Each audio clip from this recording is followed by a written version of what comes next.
Normal man ang level ng Angat at Ipo Dam kung saan nagmumula ang tubig sa Lamesa Dam, hindi raw maaaring dagdagan ng tubig na sinusupply sa Metro Manila.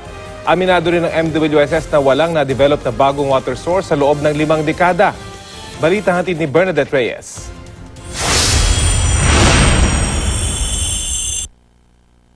Kita sa mga aerial footage na ito kung gaano na kababa ang level ng tubig sa Lamesa Dam. Ang mga gilid ng dam natutuyo na. May makikita ng lupa na dati natatakpan ng tubig. Bumaba na nga sa critical level ang tubig sa Lamesa Dam.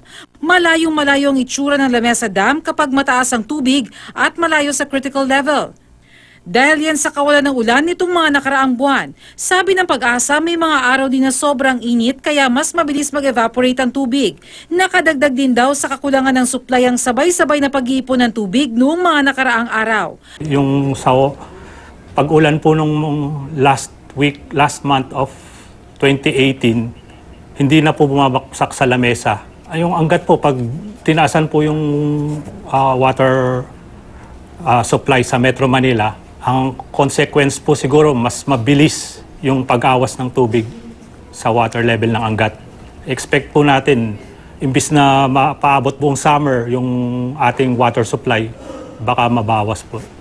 Ang tubig mula sa Lamesa Dam galing sa Angat Dam sa Norzagaray, Bulacan. Ito rin ang pangunahing dam sa Luzon. Dito kinukuha ang mahigit 70% ng supply ng tubig para sa buong Metro Manila. Ang tubig mula rito pupunta muna sa Ipo Dam, saka aagos sa Bigte Basin papunta sa Lamesa Dam.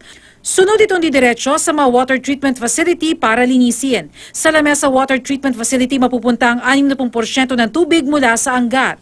Maynila na nangangasiwa rito at siya rin nagsusupply ng tubig sa mga bahay at establishmentong nasa West Zone ng Metro Manila. Ang natitirang 40% ng tubig mula Angat sa Balara Water Treatment Facility naman napupunta. Ang tubig mula rito sa East Zone ng Metro Manila ibinabahagi sa pangangasiwa naman ng Manila Water.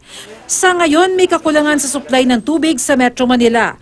200 metro na lang ang tubig sa Angat base sa huling tala ng Pag-asa. Kapag bumaba pa ito sa 20 metro, nasa critical level na ito. Pero sabi ng National Water Resources Board, normal pa ang level ng tubig sa Angat.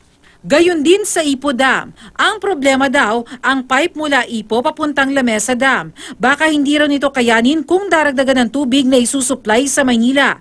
Kung pipilitin, pwedeng matapon at masayang lang ang tubig.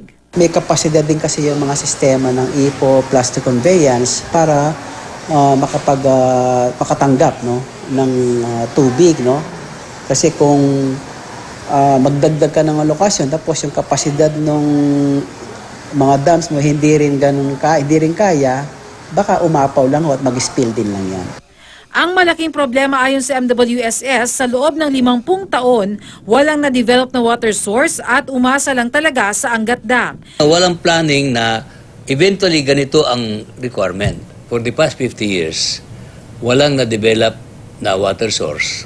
Nag-rely tayo masyado sa Angat. Pinag-iisipan na daw ng MWSS ang pagsasaayos ng daluyan ng tubig mula Ipo hanggang Lamesa Dam. Bernadette Reyes, GMA News.